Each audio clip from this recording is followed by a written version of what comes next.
اہل سنت کا ہر سپاہی مصطفی مصطفی، اہل سنت کا ہر سپاہی مصطفی مصطفی۔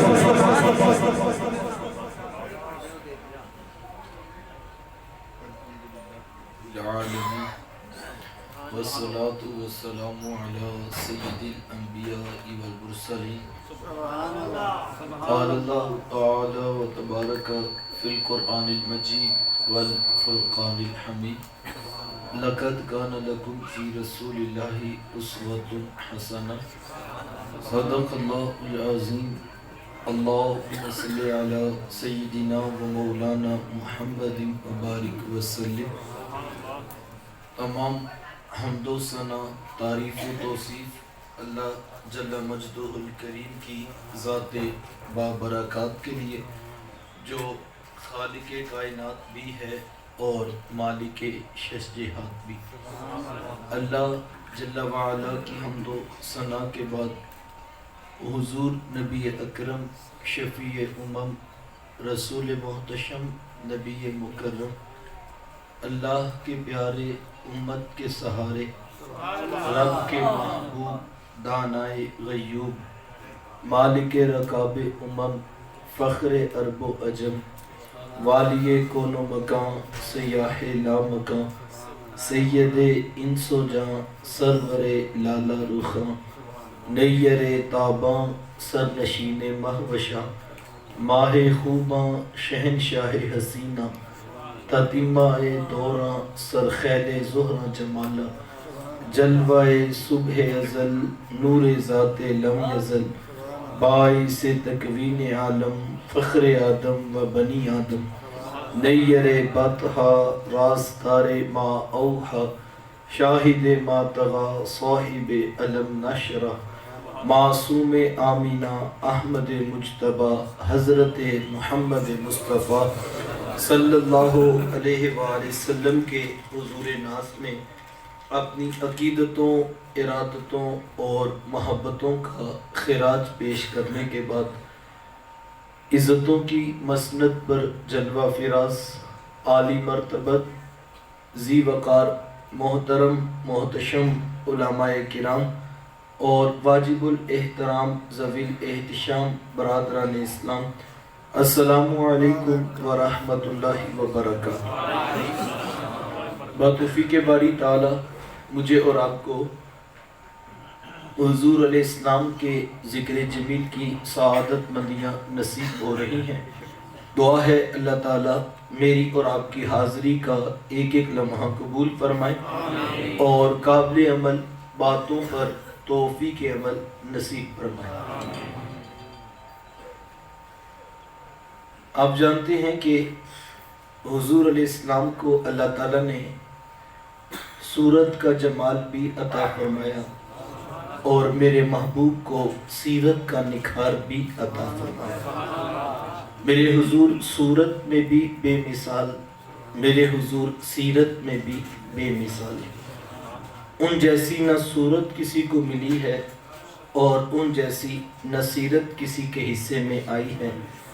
تو چونکہ صورت پہلے ہوتی ہے اور سیرت بعد میں، تو ایک دو باتیں میں اپنے محبوب علیہ السلام کی سونی صورت پر سنا کر پھر میں اور آپ دیکھیں گے کہ اتنی سونی صورت والے محبوب سیرت کے جمال اور رنگ کیسے رکھتے تھے، میرے حضور کتنے خوبصورت تھے، اللہ تعالیٰ نے محبوب علیہ السلام کو کتنا سونا بنایا تھا۔ یار میں اور آپ تو 1400 سال کے فاصلے پہ کھڑے ہیں، جن لوگوں نے صبح و شام محبوب کو دیکھا وہ ایک دوسرے سے پوچھا کرتے تھے کہ یار تو بتانا کہ حضور کیسے تھے۔ وہ کہتا کہ تو نے نہیں دیکھا تھا، کہا دیکھ کر بھی نہیں دیکھا تھا۔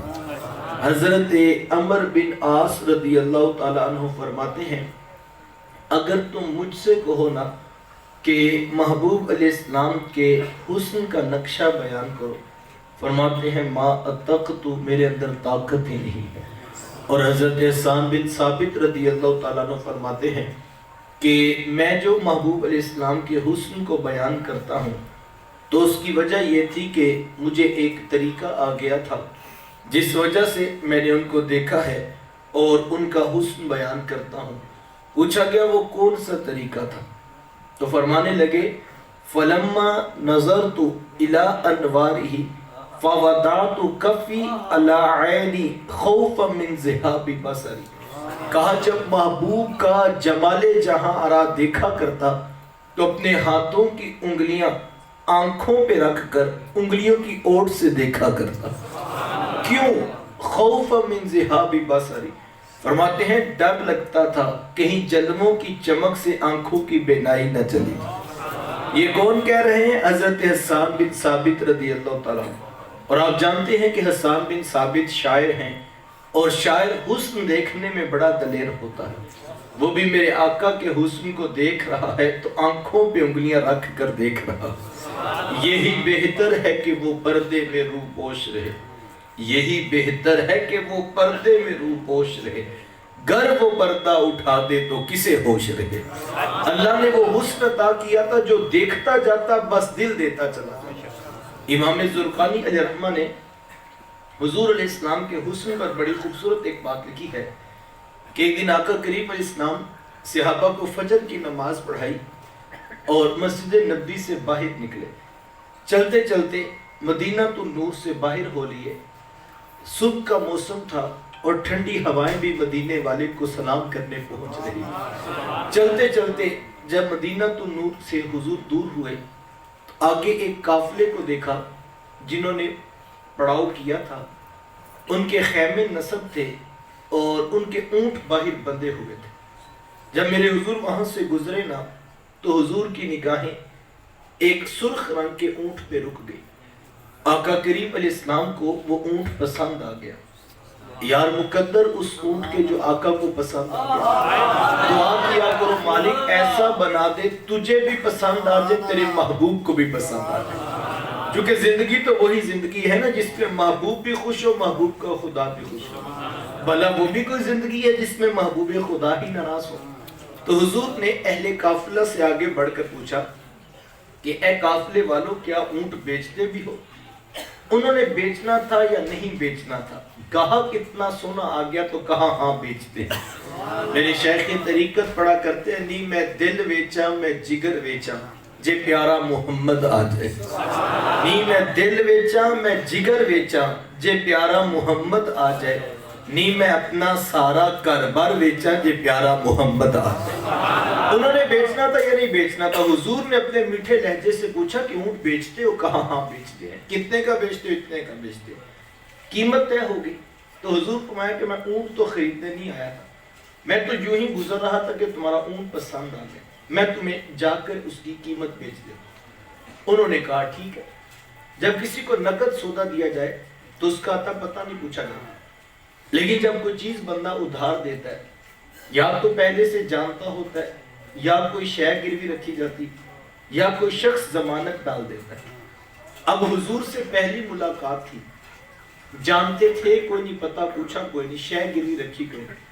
حضور بس اتنا کہا کہ میں تمہیں جا کر اس کی قیمت بیچ دوں۔ انہوں نے کہا ٹھیک ہے۔ آقا کریم اونٹ کی نکیل پکڑی اور میرے حضور چل دی۔ جب تک محبوب نگاہوں کے سامنے رہے یار وہ ٹکٹکی باندھ کے محبوب کی چال ہی دیکھتے رہے۔ جب حضور آنکھوں سے اوجھل ہوئے نا تو دل پہ ہاتھ رکھ کر بیٹھ گئے، ایک دوسرے سے پوچھنے لگے یار ایک اجنبی شخص آیا، ہم میں سے کوئی بندہ اسے جانتا نہیں تھا، یار تو اس کا پتہ ہی پوچھ لیتا۔ ایک بولا ویسے جب بات کرتے تھے نا تو منہ سے بھی پھول جھڑتے تھے، میں تو اسی منظر کو دیکھتا رہ گیا۔ ایک کہنے لگا کہ جو ہے وہ میں تو یہ دیکھتا رہا کہ جب بات کرتے تھے نا نور کی کرنیں بھی چھن چھن کے نکلتی تھی۔ اللہ اکبر۔ ایک کہنے لگا میں تو خوبصورت جھیل جیسی آنکھوں میں کھو کے رہ گیا، کیا خوب سجن دیاں اکھیاں نے جے میں پر کے سرائیاں رکھی، آہو آنکھیں کیا کہوں جیسے باب حرم کھلا ہو۔ کسی نے بازو پکڑا اور کہا میاں تو بڑا سیانہ بنتا تھا، تو بلا ان کا پتہ پوچھ لیتا۔ وہ کہنے لگا یار میں تو خمدار زلفوں کے کنڈل ہی دیکھتا۔ اللہ اکبر۔ تو حجے میرا یار نہیں ڈٹھا جنوں ویکھ کے چند شرماوے، ادھی راتی دن چڑھ جاوے جو رخ تو نقاب اٹھاوے، جو نکلے سیر کرن نو سارا گلشن سیس نواوے، جو ہاتھ پھلاں وچ رکھدا ہاتھ پھلاں تو ود جاوے نین نشیلے مست رسیلے وچ سونا کجل سہاوے اکھ اگڑے تے انج پیا جاپے جوے میں خانہ کھل جاوے توبہ توبہ حسن سجن دا چال نہ چلی جاوے بجلی ڈردی لشک نہ مارے متا بےدبی ہو جاوے علم خدا نے اینا دیتا عقلاں وچ نہ آوے عقل خدا نے اینی دیتی علماں وچ نہ آوے کیے جاز نظر وچ او دی جو آوے وک جاوے خلق او دے نے مولی دنیا کوئی ورلے جان بچاوے آزم ایڈا سونا ماہی سانو کدرے نظر نہ آوے میرے حضور تھے بھی اتنے خوبصورت ابھی وہ یہ باتیں کر رہے تھے جب ہوش آیا سکتا ٹوٹا تو ایک کہنے لگا کہ یار اتنی بات تو ضرور ہے ایک اجنبی شخص آیا ہم میں سے کوئی بندہ اسے جانتا نہیں تھا اپنے حسن کا جادو جگا کے ہمارا قیمتی اونٹ ہتھیا کے لے گیا جب انہوں نے کہا نا اونٹ ہتھیا کے لے گیا تو قافلے کے سردار کی بیوی نے خیمے کا پردہ سرکایا اور اس نے وہاں سے آواز دیتے ہوئے کہا آنا زامینہ تم لے سامانی جامالکم کہا خبردار کہا کہ وہ اونٹ ہتھیا کے لے گئے اگر وہ نہ آئے تو تمہارے اونٹ کی قیمت کی ضمانت میں دیتی ہوں لیکن ان کے خلاف کوئی میلا لفظ نہ بول خبردار اگر کسی نے کوئی بات کی یار نو میلی اکھ نہ ویکھی متا مر سے کافر ہو گئے کہا خبردار ان کے خلاف کوئی بات کی ان کی ڈارس مندی شاید یہ جو آگے بڑھ بڑھ کر ضمانتیں دے رہی ہے جانتی ہوگی اسی لیے تو ضمانتیں دے رہی کہا تو جو آگے بڑھ کر ضمانتیں دے رہی ہے تو کیا تو اسے جانتی ہے کہا واللہ جانتی تو میں بھی نہیں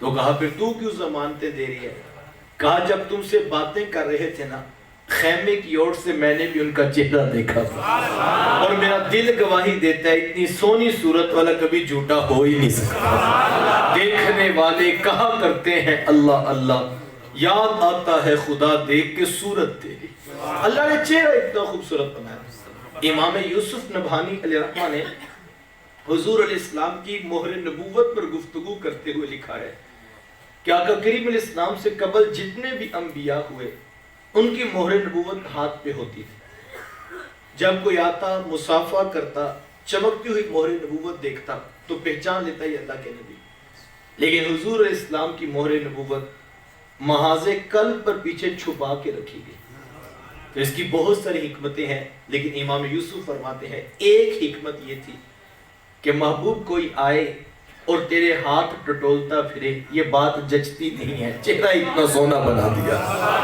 چہرہ بتا دے گا یہ امام الانبیاء کا چہرہ یہ محبوب خدا کا چہرہ اللہ اکبر لکھا نبی آئے زمانے تے محبوب خدا جیا کوئی نہیں لکھا نبی آئے زمانے تے محبوب خدا جیا کوئی نہیں لکھاں سونے بن بن بیندے او دی خاکے پا جیا کوئی نہیں اللہ ابھی وہ یہ باتیں کر رہے تھے کہ اتنے میں حضور علیہ السلام کے صحابہ پہنچ گئے کہا اے قافلے والو ہمارے آقا نے اونٹ تم سے خریدا ہے کہا ہاں ہم سے خریدا ہے کہا یہ کھجوریں بھیجی ہیں تمہاری ضیافت کے لیے اور یہ کھجوریں بھیجی ان سے قیمت پوری کر لو وہ کہنے لگے قیمت بعد میں پوری کریں گے پہلے یہ تو بتاؤ وہ پیارا رہتا کی طرح کہا یہی کھجوروں کا جھنڈ جسے زمانہ نخلستان مدینہ کہتا ہے یہ اس پیارے کا ڈیرا ہے امام زرقانی فرماتے ہیں تمام اہل قافلہ اٹھے اور حضور کے قدموں میں بیٹھ کر دولت اسلام سے فیض یاب ہو گئے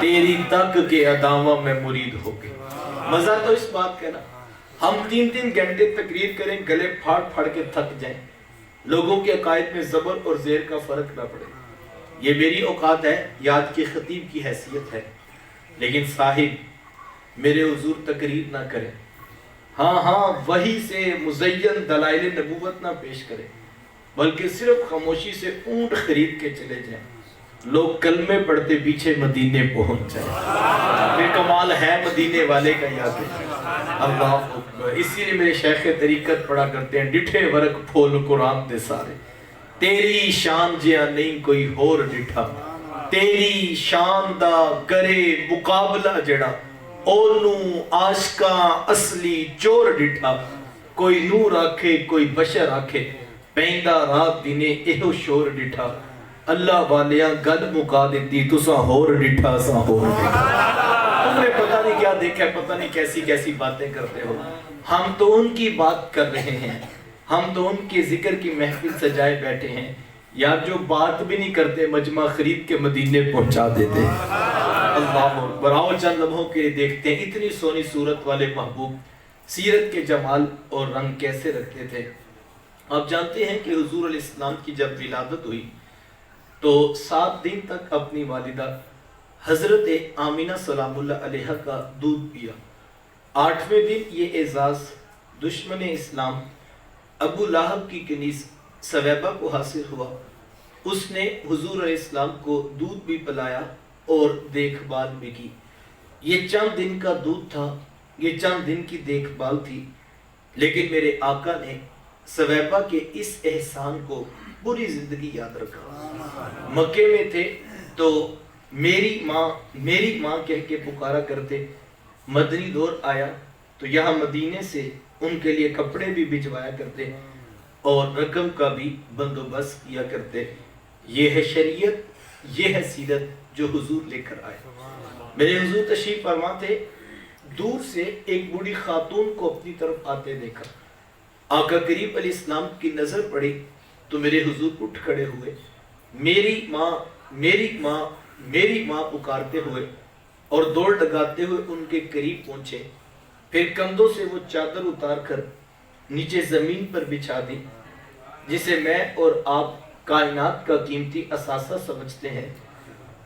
اس بوڑھی خاتون کو میرے حضور نے اس چادر کے اوپر بٹھایا، کان لگا کر گھنٹوں ان کی باتیں سنی. اور جب وہ بوڑھی خاتون خود اٹھ کر واپس جانے لگی تو کسی نے راوی سے پوچھ لیا یہ آنے والی خوش قسمت خاتون کون تھی کہ محبوب علیہ السلام نے کندھوں کی چادر ان کے قدموں کے نیچے بچھا دی. تو بتانے والے نے بتایا کہ تمہیں نہیں پتا، یہی تو حضور علیہ السلام کی رضائی والدہ حضرت حلیمہ سعدیہ سلام اللہ علیہ. سگی ماں تو سگی ماں ہوتی ہے نا. میرے حضور نے تو دودھ پلانے والی ماں کو بھی اتنی عزتیں عطا کی. ماں باپ کیا ہوتے ہیں یہ زمانے کو میرے حضور علیہ السلام نے آ کر بتلایا. آقا کریم علیہ السلام ایک دن صحابہ کو نماز پڑھانے آئے. تاحد نگاہ صحابہ نے اٹھ کر حضور کا استقبال کیا. محبتوں بھرا یہ ہجوم دیکھا تو چھم چھم آنکھوں سے آنسو برسنے لگے. ایک ٹھنڈی آہ بری اور کیا فرمایا، لو ادرکت والدی او احدہما، کاش آج میرے ماں باپ بھی زندہ ہوتے یا ان میں سے کوئی ایک ہی زندہ ہوتا.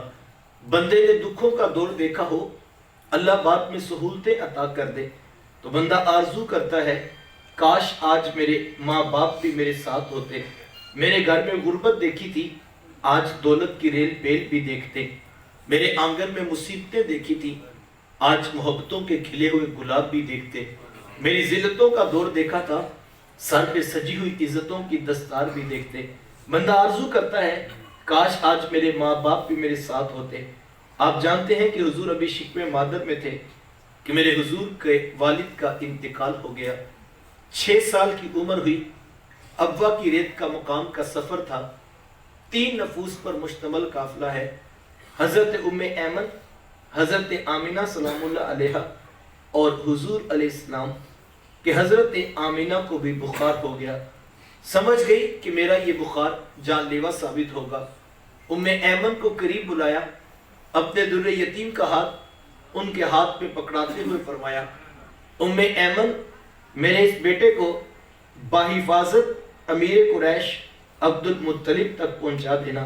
پھر بیوہ ماں نے اپنے لخت جگر کے سر انور پر شفقتوں بھرا ہاتھ رکھا اور کوئی آخری پیار بری باتیں کہنا چاہیں، لیکن ضبط کے سارے بندھن ٹوٹ گئے.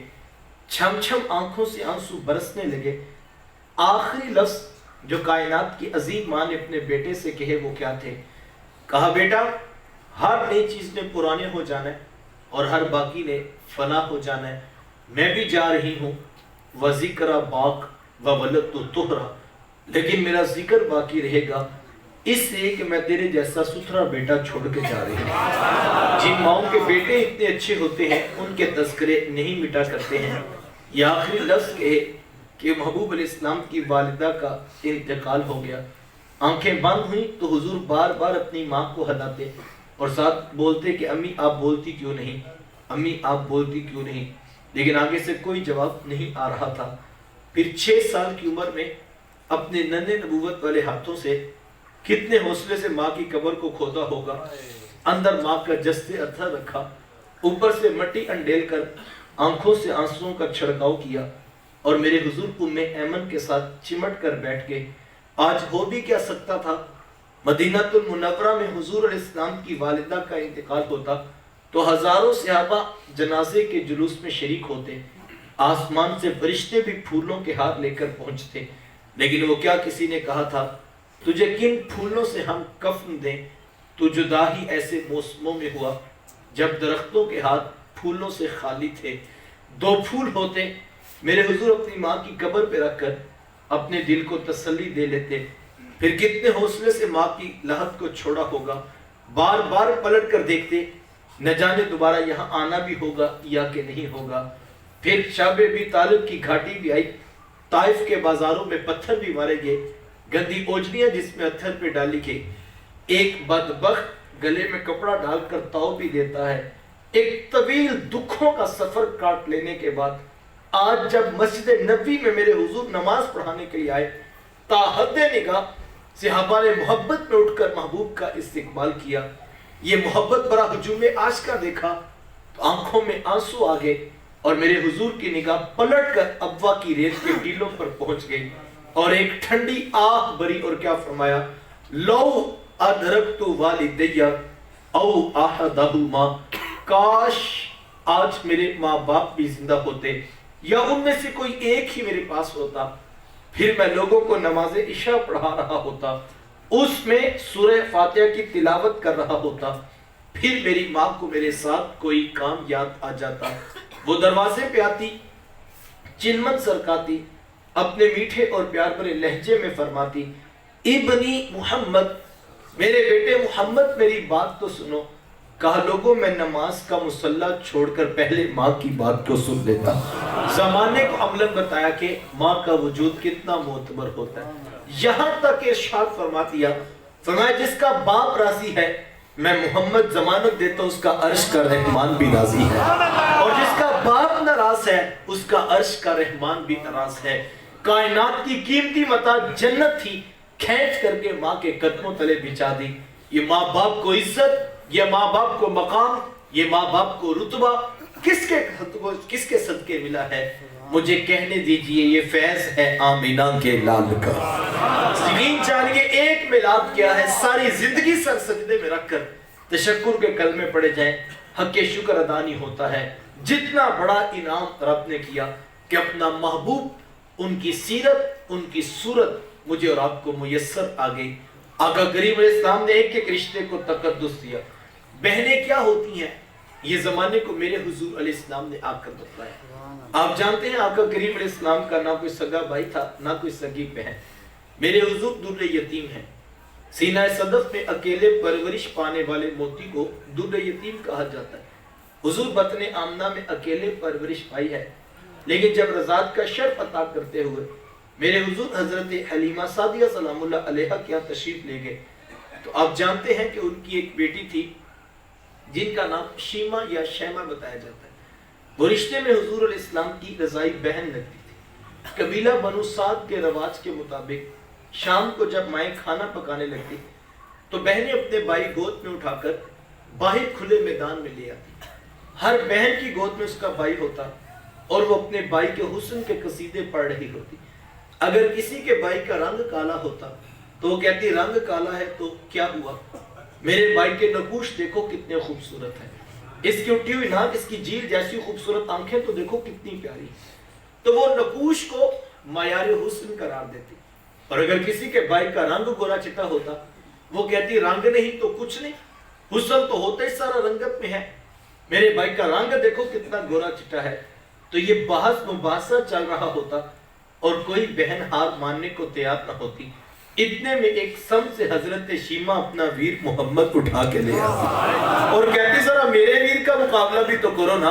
تو وہ کہتے نہیں نہیں شیما تیرے ویر کا مقابلہ تو نہیں نا، تیرا تو ساروں کا ہی سردار لگتا ہے۔ وہ تو میں آتا ہے حضرت شیما کا سر فخر سے بلند ہو جاتا اور وہ حضور علیہ السلام کو سینے سے چمٹا لیتی اور دعا دیتی ربنا اب کلانا محمد، انشاءاللہ میرے ویر محمد کو نظر نہ لگے۔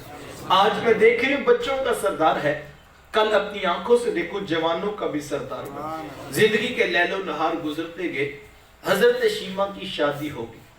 مدنی دور کی کہانی ہے، اتفاق سے جس قبیلے میں حضرت شیما کی شادی ہوئی، حضور علیہ السلام کے صحابہ کی لڑائی اور جنگ اسی قبیلے کے ساتھ ہوئی۔ ان کے کچھ بندے قتل کر دیے، کچھ کو قیدی بنا کر صحابہ مسجد نبوی ملے ہیں۔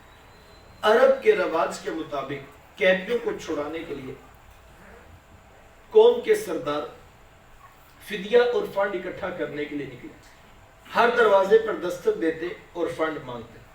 چلتے چلتے حضرت شیما کے دروازے پر پہنچ، دستک دی تو پوچھا کون؟ کہا قبیلے کے سردار ہیں، فنڈ اکٹھا کر رہے ہیں، تم بھی اپنا حصہ ڈالو۔ پوچھا یہ فنڈ کس لیے اکٹھا ہو رہا ہے، یہ رقم کی جمع کی جا رہی؟ تو کہا کہ مدینے میں ایک شخص ہے، ادعائے نبوت رکھتا ہے، اس نے ہمارے لوگ پکڑ لیے ہیں اور ہم نے اپنے قیدی چھڑانے۔ تو پوچھا کہ اس کا نام کیا ہے؟ کسی کی زبان سے بے ساختہ نکلا محمد صلی اللہ علیہ وآلہ وسلم۔ ایک عرصے کے بعد حضور علیہ السلام کا نام سنا تو آنکھوں میں آنسو آ گئے۔ کہا اس نے تمہارے بندے پکڑے؟ کہا ہاں اس نے ہمارے لوگ پکڑے۔ کہا پھر فنڈ اکٹھا کرنا چھوڑو، صرف مجھے ساتھ لے چلو۔ کہا تم کیا کرو گی؟ کہا تمہارے قیدی چھڑا کے لاؤ۔ کہا تم اس کو جانتی ہو؟ کہا ہاں ہاں، تمہیں نہیں پتا وہ میرے بچپن کے ویر اور بھائی لگتے ہیں، میں تمہارے قیدی چھڑا کے دکھاؤں۔ حضرت شیما قبیلے کے سرداروں کو ساتھ لیا اور حضور علیہ السلام کے خیمہ نوری کی طرف سفر شروع کیا۔ یہ وہ وقت تھا جب ادب کی آیات نازل ہو چکی تھی، خبردار میرے رسول کی آواز سے آواز بھی اونچی نہ کرو ورنہ زندگی کی ساری کمائی غارت کر کے رکھو۔ میرے رسول کی چوکھٹ پہ آنا چاہتے ہو، یوں ہی اٹھ کر نہ آ جاؤ، بلکہ پہلے گھر جاؤ، پھر کوئی چیز لو، پھر بازار میں آؤ، کوئی فقیر تلاش کرو، پھر اس کو صدقہ کرو، پھر میرے رسول کی چوکھٹ پہ آؤ، تمہیں پتہ لگے تم کس عظیم بارگاہ میں حاضری کے لیے جا رہے ہو۔ صحابہ ننگی تلواروں سے در حبیب پہ پہرا دے رہے۔ حضرت شیما اس خیال سے کہ میں اپنے بھائی سے ملاقات کے لیے جا رہی ہوں، جب آگے بڑھنا چاہا تو پہرے داروں نے تلواریں سونپ دی۔ رک جا دیہاتی عورت، جانتی نہیں آگے کوچائے حبیب ہے، آگے تو بغیر اجازت جبریل نہیں جا سکتے، تو کون؟ روایت کہتے جب راستہ روک دیا گیا، تلواریں سونپ دی گئیں، تو حضرت شیما یوں ہاتھ سے تلوار کو جھٹک کے کہا خلو سبیلی وَعَلَمُوا أَنَا أُخْتُ النَّبِيِّ، کہا میری راہیں چھوڑ دو، جانتے نہیں میں تمہارے نبی کی باجی اور بہن لگتی ہوں۔ یہ آواز کانوں میں پڑی تو صحابہ کی آنکھوں پر پلکوں کی چلمنے آ گئی، نگاہیں نیچی کر لی، تلواریں پیچھے ہٹا لی۔ حضرت شیما پورے پروٹوکول سے حضور علیہ السلام کے خیمہ نوری میں داخل ہوئی۔ میرے حضور جب دور سے بہن کو آتے دیکھا، حضور اٹھ کر استقبال کیا، مرحبا خوش آمدید پیش کرتے ہوئے فرمایا میری بہن آج کدھر کو آنا ہوا؟ عرض کی حضور آپ کے بندوں نے ہمارے کچھ لوگ پکڑ لیے ہیں، میں ان قیدیوں کو چھڑانے کے لیے آئی ہوں۔ سنو بھائیو، اللہ کے رسول نے کیا ارشاد فرمایا؟ حضور میں صحابہ، حضور میں میری بہن، تو نے آنے کی زحمت کیوں گوارا کی؟ تو گھر بیٹھے بھی پیغام بھیج دیتی، میں محمد تیرے کہنے پہ ہی ساروں کو چھوڑ دیتا۔ زمانے کو عملاً بتایا کہ بہن کا دروازے پر آنا کتنا معتبر ہوتا ہے۔ پھر چند جوڑے، کچھ گھوڑے، بہت سارا ساز و سامان اکٹھا کیا اور میرے حضور خود بہن کو رخصت کرنے کے لیے دروازے تک تشریف لائے۔ صحابہ نگاہیں نیچی کیے محبوب علیہ السلام کے ادب میں کھڑے تھے کہ حضور میں صحابہ میں جب بھی قیدی چھوڑتا ہوں پہلے تم سے مشاورت کیا کرتا ہوں، آج پہلا موقع ہے، میں قیدی بھی چھوڑ رہا ہوں اور میں نے مشورہ بھی نہیں کیا ہے۔ عرض کی اے بندہ نواز، آپ مالک کل کائنات ہیں، آپ جو چاہیں کریں، ہم کون ہوتے ہیں بلا درمیان میں مشورہ دینے والے؟ لیکن حضور جی اتنا تو بتائیے، آج کون سی خاص بات تھی کہ آپ نے مشورہ کرنا بھی ضروری نہیں سمجھا؟ حضور فرمایا صحابہ، آج میرے دروازے پر میری بہن آ گئی تھی، اور جب بہنیں دروازے پہ آ جائیں اللہ کا رسول انہیں خالی نہیں موڑا کرتا، زمانے کو عملاً بتایا کہ بہن کا رشتہ کتنا معتبر ہوتا ہے۔ وہ بہن جو زندہ درگور کر دی جاتی تھی، اس کو عزت کی مسند میرے رسول کے قدموں سے نصیب ہوئی۔ ساری زندگی بھی سر سجدے میں رکھ کر بہن شکر کے کلمے پڑھے تو حق شکر ادا نہیں ہو سکتا ہے۔ آج یہ رشتہ میں بھی رکھتا ہوں، بہن کا رشتہ آپ کے پاس بھی میسر ہے۔ ایک لمحے کے لیے میں اور آپ اپنا محاسبہ کریں کہ ہم کس جگہ پہ کھڑے ہیں۔ کیا ہم بہنوں کو اتنی عزت، اتنا پیار، اتنا وقار دینے کا مزاج رکھتے ہیں؟ اگر تو ایسا ہے تو پھر مجھے اور آپ کو مبارک ہو کہ مجھے اور آپ کو اپنے رسول کے میلاد کی ساتھ ساتھ سیرت بھی میسر ہے۔ اور اگر ایسا نہیں ہے تو پھر ہمیں سوچنا پڑے گا کہ میلاد تو ہر سال ہم نے کروایا، جلسہ تو ایک بھی زندگی کا قضا نہیں ہوا۔ پورے میلاد کے موسم میں ہم نے پورے چک کے جا کے جلسے حاضریاں سب لگوائی، لیکن اگر بہنوں سے سلو کرنے کا بھی حوصلہ نہیں پیدا ہوا تو پھر سوچنا پڑے گا کہ جو سنا ہے وہ صرف شاید کانوں تک رہا ہے، ابھی تک وہ روحوں میں نہیں اترا۔ یہ ہو نہیں سکتا تھا کہ پیغام رسول سنا ہو اور بندہ عاشق رسول بھی ہو اور اتنا حوصلہ بھی نہ پڑے کہ بہن سے سلو ہی کر لے۔ کسی سے پوچھو کہتا ہے جی 6 ماہ ہو گئے میں نہیں بلاتا، اور میاں کیا کون سا ستم اس نے ڈھا دیا، کون سا گناہ کبیرہ تھا جو اس نے کر لیا؟ تو بتاتے جناب ہم نے بیٹے کا رشتہ مانگا تو اس نے انکار کر دیا۔ صاحب صرف اتنی سی بات پر اس کی سمجھ میں نہیں آیا، اس کے مناسبت میں اس کو نہیں اچھا لگا، اس نے معذرت کر لی بھائی سے۔ تم اتنی بات پہ نفرت کی دیوار کھڑی کر دی کہ ہم نے رشتہ مانگا تھا، یہ ہوتی کون ہے ہمیں انکار کرنے کا؟ جبکہ تعلیم کیا ہے؟ اللہ کے رسول صلی اللہ علیہ وسلم، بخاری شریف کی روایت ہے، میرے حضور پاتے ہیں زمین و آسمان کی بھی تخلیق نہیں ہوئی تھی، زمین و آسمان کی تخلیق سے 50,000 سال قبل تقدیر کے قلم نے سارے فیصلے لکھ دیے تھے۔ کس کی بیٹی، کس کا بیٹا کس کے ساتھ بیاہا جائے گا یا نہیں بیاہا جائے گا، یہ تو زمین و آسمان کی تخلیق کے 50,000 سال قبل فیصلہ ہو چکا تھا۔ آپ کو اچھا لگا، آپ نے کوشش کی، بہن کی سمجھ میں نہیں آیا، اس نے معذرت کر لی، میں اور آپ کیوں الجھ جائیں اس فیصلے پہ جو رب نے ہمارے پیدا ہونے سے پہلے لکھ دیا تھا؟ اتنی سی بات پر شریعت کا وہ مزاج جس کے بارے کل پوچھا جائے گا، یہ رشتے ہیں وَاتَّقُوا اللَّهَ الَّذِي تَسَاءَلُونَ بِهِ وَالْأَرْحَامَ، یہ وہ رشتے ہیں جن کے بارے میں تم سے کل سوال پوچھا جائے گا۔ اور اتنا بڑا کبیرہ گناہ ہے، اتنا بڑا کبیرہ گناہ ہے کہ حضور علیہ السلام نے فرمایا وہ شخص جنت میں داخل نہیں ہوگا۔ صحابہ نے پوچھا حضور کون جنت میں داخل نہیں ہوگا؟ فرمایا رشتوں کو توڑنے والا جنت میں داخل نہیں ہوگا۔ اور ایک روایت کا مفہوم ہے کہ ابھی جنتی جنت سے 500 سال کی مسافت پہ دور ہوگا، ابھی جنت میں گیا نہیں ہوگا، اتنا دور ہوگا کہ جنت کی خوشبو آنا شروع ہو جائے گی۔ لیکن فرمایا کہ جو رشتوں کو توڑنے والا ہے جنت میں جانا تو درکنار، اس کو جنت کی خوشبو بھی نہیں آ سکے۔ سلو کرنے کا مزاج پیدا کرو۔ غلطی کس سے نہیں ہوتی ہے صاحب؟ کوتاہی کس کے اندر موجود نہیں ہے؟ معاف کر دینے کا حوصلہ پیدا کرو، سلو کر لینے کی عادت کو اختیار کرو۔ یہاں فرمایا جو رشتے توڑتا ہے وہ جنت میں داخل نہیں ہوگا۔ اور دوسری حدیث میں کیا فرمایا؟ فرمایا جو سلو میں پہل کرتا ہے وہ جنت میں بھی پہلے چلا جائے گا۔ مجھے اور آپ کو دیکھنا ہم نے کس پرڑے میں نظر ڈالنا ہے۔ ایک اور روایت سنیے، اللہ کے رسول صلی اللہ علیہ وسلم نے ارشاد فرمایا، حدیث کا مفہوم ہے، فرمایا کہ وہ شخص جو جھگڑا چھوڑ دے اس کے باوجود کہ وہ حق بجانب تک کہ جھگڑا کر سکتا، ناجائز مقدمہ نہیں ہے، صحیح بات کر رہا ہے، اس کا حق بنتا تھا وہ اختلاف کرے، لیکن میرے حضور کہتے ہیں وہ اس کے باوجود جھگڑا چھوڑ دے، گرچہ وہ حق پر ہے، حق پر ہونے کے باوجود اگر کوئی جھگڑا چھوڑ دے، میرے حضور بات ہے میں محمد اس کو جنت میں محل کی ضمانت دیتا ہوں، میں اس کو جنت میں محل لے کر دوں گا۔ کس کو؟ جو حق پر ہونے کے باوجود جھگڑا چھوڑ دے۔ ہم ذرا اپنے جھگڑوں کو دیکھیں تو صحیح، ہم حق پر نہیں ہوتے، ہم پھر بھی جو ہے وہ پورا زور لگاتے ہیں، ہم ٹرالیوں کی ٹرالیاں بھر کے قاتل پارٹی کی حمایت میں نکلتے ہیں۔ کس کو نہیں پتا پنڈ میں قتل کس نے کیا؟ سب کو پتا ہے ظلم کس نے کیا، زیادتی کس کے اوپر ہو رہی۔ اور اس وقت کسی سے کہ یار کیوں جاتے ہو، تمہیں نہیں پتا ظالم کون ہے، تمہیں نہیں پتا جابر کون ہے، تمہیں نہیں پتا قاتل کون ہے؟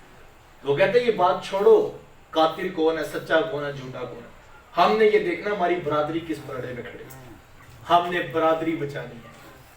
جو برادری بچانے کے لیے آج قاتل پارٹی کی حمایت میں کھڑا ہو جاتا ہے، اور جو کسی کی بیٹی پہ ظلم اور ستم کے بازار گرم کرتا ہے، وہ یہ سوچے کل معاشر کے میدان میں اس کو رب کے حضور کھڑا کیا جائے۔ اور حضور اسلام نے فرمایا جس شخص نے قاتل کی حمایت کی، کتنی حمایت، دلائل کے انبار لگا کے، اس کو سپورٹ کر کے، اس کی مالی مدد کر کے، اس کو افرادی قوت دے کر کتنی مدد کی قاتل کی۔ میرے حضور پاتے ہیں جس نے قاتل کی آدھے جملے سے مدد کی، کل قیامت کے دن اس کی دو آنکھوں کے درمیان لکھ دیا جائے گا یہ وہ شخص ہے جو اللہ کی رحمت سے محروم کر دیا گیا۔ پورا جملہ بھی نہیں بولا، آدھا جملہ بولا اور قاتل کو اس نے سپورٹ کیا۔ تو مجھے اور آپ کو سوچنا ہے، بار بار سوچئے، نفرت نہ پھیلائیے، توڑنے کا مزاج نہ رکھیے، سلو کر لینے کا حوصلہ پیدا کیجئے، معاف کر دینے کی عادت کو اختیار کیجئے۔ یہ تعلیمات شریعت ہے، یہ عین دین ہے، ان کے بارے میں بھی پوچھا جائے گا۔ بہنوں کو عزت میرے حضور علیہ السلام نے عطا کی، بیٹیوں کو وقار کی مسلط میرے محبوب علیہ السلام نے عطا کی۔ بھائی کیا ہوتے ہیں، وقت سمٹ گیا، یہ اللہ کے رسول صلی اللہ علیہ وسلم کی تعلیمات ہمیں بتلاتی۔ میرے حضور تشریف فرما تھے، ایک نوجوان حاضر خدمت ہوا، آ کر عرض کرتا ہے کہ حضور میں کماتا ہوں اور میرا بھائی کماتا نہیں، رہتے اکٹھے ہیں، اخراجات سانجھے ہیں، تو میرے حصے کی کمائی بھی اس کی طرف چلی جاتی ہے۔ اس طرح ایک کمانے والے بھائی نے نہ کمانے والے کی شکایت اللہ کے رسول کی بارگاہ میں پیش کی۔ آج گھر گھر کا یہی ٹکڑا ہے، جو زیادہ کماتا ہے وہ دوسروں کو خاطر میں نہیں لاتا۔ بڑا بھائی چھوٹوں کے لیے بے پناہ محبت کے جذبات رکھتا ہو، لیکن اس کی آمدن تھوڑی ہو تو چھوٹے کہتے ہیں تو نے باپ کے بعد کون سی جاگیر ہے جو ہمارے لیے بچا کے رکھی۔ آج کہا جاتا ہے تو کہتا ہے تیری عزت کوئی نہیں کرتا، تیری عزت کس بات پہ کرے، تیرے بچوں کی فیسیں تو ہم بھرتے ہیں، گھر کے اخراجات تو ہم چلا رہے ہیں، تیری عزت کس بات پہ کرے، تو نے دیا بھی کیا ہے خاندان کو۔ آج جس کے پاس دولت زیادہ نہ ہو، سگے بھائی اس کی عزت کرنے کی بھی روادار ہے، لیکن میرے حضور نے کیا ارشاد فرمایا؟ سائل پوچھتا ہے میں کماتا ہوں، وہ کماتا نہیں، رہتے اکٹھے ہیں، اخراجات سانجھے ہیں، تو میری کمائی بھی اس کی طرف چلی جاتی ہے۔ حضور فرمایا ہو سکتا ہے اللہ تجھے رزق تیرے اس بھائی کی وجہ سے دے رہا ہو جو کماتا نہیں۔ کتنی بڑی بات ہے یار، یہ تو کرم ہو گیا صاحب کہ اس نے تیرا ہاتھ دینے والا بنا دیا، لینے والا نہیں بنا۔ اگر تیرا ہاتھ لینے والا بنا دیتے تو کیا کر سکتا تھا؟ تو بھی تو سی ماں کا بیٹا ہے، تو بھی تو سی باپ کی اولاد ہے، تیری رگوں میں کوئی الگ سے سرخ رنگ کا خون تو نہیں دوڑتا، تیرے دماغ میں الگ سے سوچوں کے سوتے تو نہیں پھوڑتے، تجھے اپنی ڈگریوں پہ ناز ہے، تیرے سے بڑی بڑی ڈگریوں والے لوگوں کے آگے خاک چھانتے پھرتے، یہ محض اس کا کرم تھا صاحب اس نے تیرا ہاتھ دینے والا بنا۔ ساری برادری پورا خاندان 30 سال سے کاروبار کرنے والے نیچے رہ گئے، 13 ستارہ اوجے سریا کی بلندیوں کو چھونے لگا۔ تجھے اونچا اس لیے تو نہیں کیا تھا کہ تو دوسروں کو حقارت کی نگاہ سے دیکھے، تجھے تو عطا اس لیے کیا تھا کہ اب تیرا امتحان تھا کہ تو کیا کرتا ہے۔ یہ تو آزمائش تھی، یہ امتحان تھا، تو سمجھ بیٹھا کہ میرے اندر بڑی خوبیاں بڑے کمال رکھے گئے ہیں۔ آج تو 100 روپیہ بھائی کو دیتے ہو منہ پہ مارتا ہے اور ساتھ کہتا ہے ساری زندگی تیرا ٹھیکہ میں نے نہیں اٹھا کے رکھنا۔ میں کہتا ہوں اگر یہ 100 تمہیں اس طرح لینا پڑ جاتا تو پھر زندگی کتنی مشکل ہو جاتی۔ جوڑنے کی کوشش کو، میں نہیں کہتا کہ محنت نہیں کرنی چاہیے، محنت ضرور کرنی چاہیے، لیکن یہ ذہن نشین ہے کہ جس کا ہاتھ اللہ نے دینے والا بنایا، وسعت والا بنایا، یہ اس کا انعام ہے اور اس کا امتحان ہے، دونوں کا امتحان ہے۔ جو کمزور ہے، جو غریب رہ گیا، جو مفلس رہ گیا، اس کا امتحان ہے کہ تیرا ہاتھ کسی کے آگے نہیں پھیلنا چاہیے، تجھے تھوڑے میں گزر اوقات کرنی ہے اور تجھے خودداری کی زندگی گزارنی ہے۔ اور جس کا ہاتھ وسعت والا ہے اس کا امتحان ہے کہ وہ بغیر مانگے دیتا ہے کہ نہیں دیتا۔ یہ اصل کمال ہے، ضرورت نہ پڑے۔ وہ ایک بزرگ غالباً شیخ سعدی شرازی علیہ رحمہ سے منقول ہے کہ آپ کے دروازے پہ دستک ہوئی تو دوست نے آ کر اپنی حاجت، اپنی جو ہے وہ مصیبت کا دکھڑا سنایا اور کہا مجھے چند پیسوں کی ضرورت۔ شیخ سعدی شرازی علیہ رحمہ نے ان کو جو ہے وہ پیسے دیے اور وہ شخص چلا گیا۔ اندر آئے تو شیخ سعدی کی آنکھوں میں آنسو آئے۔ تو کسی نے کہا کہ حضرت جب دینے کا ارادہ نہیں تھا پیسے تو پھر آپ نے دینے کے بعد آنکھوں میں آنسو کیوں آ رہے ہیں؟ یہی سمجھ آتا ہے پیسے دے دیا اب آنکھوں میں آنسو آ گئے ہیں، شاید کہ دینے کے بعد افسوس ہوا ہوگا۔ تو شیخ سعدی فرما لگے مجھے اس لیے افسوس نہیں ہوا کہ میں نے دوست کی مدد کیوں کی، کہا افسوس اس بات کا ہے میرے ساتھ رہتا تھا مجھے خود پتا کیوں نہیں چلا، مجھے میرا حق بنتا تھا کہ میں رات کے اندھیرے میں خود جا کے اس کو دے آتا۔ یہ امتحان ہے، اگر اللہ نے توفیق دیا کسی بھتیجے کا بوجھ اٹھا سکتے ہو سعادت سمجھو، کسی بھانجے کی مدد کر سکتے ہو اللہ کا انعام سمجھو، وہ تمہیں بھی کسی، اور یہ یاد رکھیں اللہ خود قرآن میں فرماتا ہے وَتِلْكَ الْأَيَّامُ نُدَاوِلُهَا بَيْنَ النَّاسِ، یہ دن ہے جو لوگوں پہ ہم پھیرتے رہتے ہیں، کبھی امارت کبھی غربت کبھی خوشی کبھی غم، یہ اس کا نظام ہے۔ اگر آج تم کسی کے بچوں پہ اوپر سر پہ شفقت کا ہاتھ رکھ رہے ہو، اللہ کی رحمت سے امید رکھو اللہ کل تمہاری نسلوں کو بے آبرو نہیں ہونے دے گا۔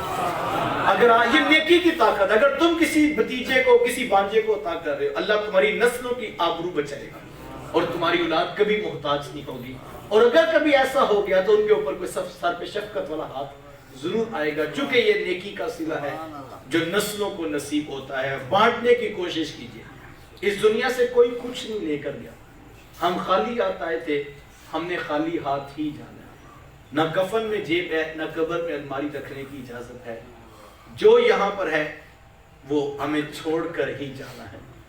میرے حضور علیہ السلام نے کتنا خوبصورت فلسفہ دیا۔ آقا کریم علیہ السلام ایک جانور ذبح کیا اور میرے حضور گھر تشریف لائے تو ام المومنین حضرت سیدہ عائشہ صدیقہ رضی اللہ تعالی عنہا، حضور نے پوچھا کہ عائشہ وہ گوشت کا کیا بنا؟ تو ام المومنین عرض کرتی ہیں کہ حضور وہ ہم نے سارا راہ خدا میں بانٹ دیا ہے اور یہ صرف ایک بکری کا کھر بچا ہے، یعنی اتنا بانٹا کہ سارے بانٹ دیا ہے اور اب یہ صرف بکری کا کھر بچا ہے۔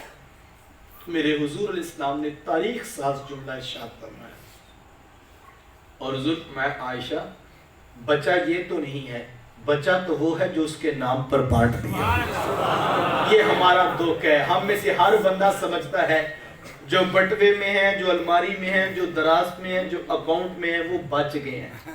یہی حساب ہے عقل کا، مہینے کے بعد حساب کیا آمدن یہ ہے خرچ یہ ہے، جو پیچھے بچ گئی یہ بچت ہے۔ میں بھی یہ سمجھی بیٹھا ہوں آپ بھی یہی اسی دھوکے میں ہیں، یہی قانون دنیا ہے۔ لیکن ہم نے جن کا کلمہ پڑھا ہے وہ کیا فرما رہے ہیں؟ اس سارے میں سے بچا وہ ہے جو اس کے نام پر بانٹ دیا۔ 10 لاکھ کا کاروبار کرتے ہو، مہینے کے بعد جب حساب کرو تو یہ نہ کرو بجلی کا بل نکل گیا، گیس کا نکل گیا، فلاں خرچے نکل گئے، رینٹ نکل گیا، یہ پیچھے بچ گئی، یہ میری بچت ہے۔ اس سارے کھیل میں صاحب بچتا وہ ہے جو اس کے نام پہ بانٹ دیا ہوگا۔ آج ایک نیا خانہ ضرور صبح سے بنا لینا، ایک آمدن کا، ایک اخراجات کا، ایک بچت کا، اور آگے حقیقی بچت کا خانہ ضرور بنانا، اور پھر سوچنا میں نے پورے مہینے میں اس خانے میں کتنا بانٹا ہے، جو اتنا بانٹا ہے وہ تمہارا اصل حقیقی ہے۔ اور ویسے تو یہی کہا جاتا ہے کوئی اس دنیا سے کچھ لے کر نہیں گیا، اور حقیقت بھی ایسے ہی ہے۔ لیکن اگر آپ مجھ سے پوچھیں کیا کوئی ایسا ذریعہ بھی ہے ہم سب کچھ ساتھ لے کر چلے جائیں، تو میرے رسول نے بتایا ہے، حضور کی سیرت بتلاتی ہے کہ جو راہ خدا میں بانٹتا ہے وہ اتنا دانا ہے سارا کچھ ساتھ لے کے چلا جائے، اور جیسے قبر میں جائے گا جتنا دیا ہوگا اتنا نہیں، اس کے کئی گنا اجر بڑھا کر اس کو عطا کیا جائے گا۔ تو دانا وہ ہے جو راہ خدا میں بانٹتا ہے۔ اور یہ یاد رکھیں ہمیشہ رشتہ داریاں بانٹنے سے بچتی ہیں، قربانی دینے سے بچتی ہیں۔ 2 + 2 = 4 ہوتا ہے، یہ ریاضی کا اصول ہے صاحب، یہ محبت کا قانون نہیں ہے۔ محبت کا قانون کیا ہے؟ 2 + 2 جواب 4 آنا چاہیے تھا، جواب 0 آتا ہے۔ بعض اوقات ایسا ہوتا ہے انسان خرچ کرتا ہے بہن بھائیوں پر، لیکن اس کے پاس اپنے کچھ نہیں بچتا، لیکن نتیجے میں بہنیں عید پہ خوش ہو کے اپنے گھروں کو واپس جاتی ہیں۔ یہ بچتی ہے، محبت بچتی ہے، پیار بچتا ہے، الفت بچتی ہے، رشتہ داریاں بچتی ہیں۔ بچانے کے ساتھ کوئی چیز اگر ہے تو وہ رشتہ داری ہے۔ مجھے کل ایک شخص کہہ رہا تھا، میں نے اسی عنوان پر گفتگو کی، تو وہ کہنے لگے کہ میرا اور 4 مرلے کا مکان تھا اور بھائی کہتا تھا میں نے 2.5 مرلے لینا ہے اور جو ہے وہ 1.5 مرلہ تمہیں دینا ہے. تو میں نے کہا کہ برابر کا 2 مرلے آئے گا. تو وہ کہتا نہیں بس میں نے 2.5 لینا ہے، اگر لینا ہے 1.5 تو ٹھیک ہے ورنہ وہ بھی میرا ہے. تو کہتے ماں جی میری حیات تھی تو امی مجھے کہنے لگی کہ پتر تو 1.5 ہی لے لے تو اللہ تجھے اور کئی مکان دے دے. وہ کہتا ہے یقین جانے وہ 2.5 مرلے کا بھی بھائی نے مجھے بیچا اور اس کے علاوہ اب شہر میں میرے 5 مکان ہیں. اور مجھے ماں کا وہ جملہ یاد آتا ہے، پتر بھائی کو بچا لے تو اللہ تجھے اور کئی مکان دے. یہ اس کے جو اس کی راہ میں بانٹتا ہے وہ قرض نہیں رکھتا. میرے حضور علیہ السلام نے اس بات پہ قسم اٹھائی ہے، حضور میں اللہ کی قسم صدقہ کرنے سے مال کم نہیں ہوتا، مال بڑھ جاتا ہے. تو کبھی ہو سکتا ہے بھائیوں میں اختلاف ہو جائے، میں نہیں کہتا کہ آپ جو ہے وہ ناجائز کر رہے ہوں گے، آپ حق پر بھی ہوں تو اللہ پر یقین کرتے ہوئے سلو کر لیجئے، معاف کر دیجئے. یہ کام مشکل تو ہو سکتا ہے لیکن اس کا صلہ وہ ہے جو نسلوں کو نصیب کرتا ہے. اپنی اولادوں کو سکھاؤ بڑوں کا تقدس، بڑوں کی عزت، بڑوں کا وقار. چھوٹی چھوٹی بات پر اپنی اولادوں کو نفرت نہ سکھاؤ. ہمارے یہاں بعض اوقات ایسا ہوتا ہے کہ باپ کا اپنے بھائی سے اختلاف ہوتا ہے تو بیٹا 2 قدم آگے کھڑا ہوتا ہے، ماں کا اپنی بہن سے اختلاف ہوتا ہے تو بیٹی 2 قدم آگے کھڑی ہوتی ہے. ان کو کبھی یہ اجازت نہ دو. ہمارے یہاں الٹی گنگا بہتی ہے. اگر بیٹا چچا کو کھری کھری سنا کے آئے تو ماں اندر ہی اندر خوش ہوتی ہے، چلو میرا پتر جوان ہو گیا، اب میرے سسرال کے سارے بدلے پورے کرے گا. اگر بیٹا کھری کھری ماموں کو سنا کے آئے تو باپ اندر ہی اندر مطمئن ہوتا ہے، چلو کوئی بات نہیں، ساری زندگی میں نہیں بول سکا، میرا بیٹا جو ہے بولے گا. یہ سبق نہ سکھاؤ اپنی اولادوں کو. جیسے ہی بیٹا بے لگام ہونے لگے، اس کا لہجہ ادب سے جو ہے وہ تجاوز کرنے لگے، اس کو روک دو. اس کو بتاؤ بیٹا یہ ہمارا بھائیوں کا اختلاف ہے، ہم آپس میں بھائی ہیں. تم کو کس نے اجازت دی ہے تم میرے بھائی کی بے عزتی کرو؟ تمہیں کس نے اجازت دی ہے کہ تم میری بہن کے خلاف بات کرو؟ بیٹوں کو روکو، ان کو ادب سکھاؤ اور ان کو بتاؤ بیٹا اگر میری اولاد ہو، جس طرح میرا ادب کرتے ہو اسی طرح اپنے چاچا کا بھی ادب کرنا ہے، جس طرح میرا احترام کرتے ہو اسی طرح اپنے تایا کا احترام کرنا ہے. رشتوں کا تقدس سکھاؤ، اپنی نسلوں کو بتاؤ، اپنی اولادوں کو یہ بتاؤ. اور یہ وہ بات ہے جس سے گھر جڑے گا. اختلاف کا ہو جانا بڑی بات نہیں ہے، لیکن جب بے ادب انسان ہو جاتا ہے اور اگر کوئی یہ شخص سمجھتا ہے کہ میرا بیٹا جوان ہو گیا پوری برادری سے وہ بدلے لے گا، تو میں کہتا ہوں ڈریے اس وقت سے. وہ خنجر بے ادبی کا جو آج وہ کسی کی گردن پہ رکھ کے چلا رہا ہے، کل وقت پڑنے پہ وہ آپ کی گردن پہ بھی رکھے گا.